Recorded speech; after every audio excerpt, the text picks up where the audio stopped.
На истории со стражем порядка, избившим неонацистов в Киеве с криком «Ложись, Бандера», на Украине с удовольствием пиарятся все, кому не лень.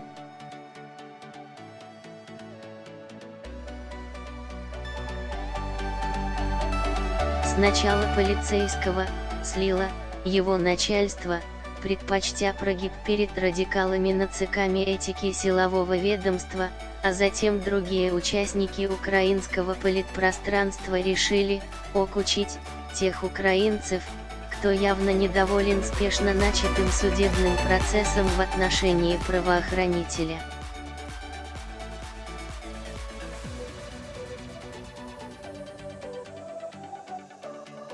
По словам Кивы, он сделал это, как глава профсоюза Министерства внутренних дел Украины и как офицер, и не позволит унижать полицейских и будет защищать каждого из них.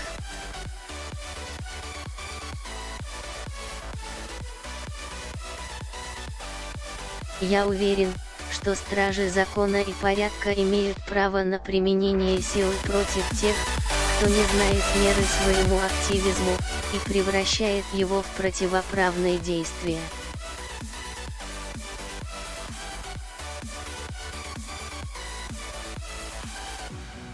Подобные решения судов дискредитируют правоохранительную систему и превращают обычную работу полицейских в шоу во время предвыборной кампании, пояснил Кива.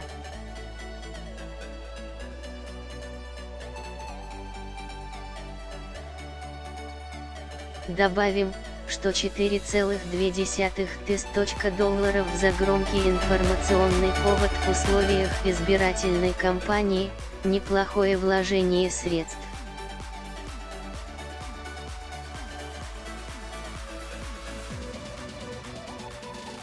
Читайте также: извиняться перед боевиками – это днище.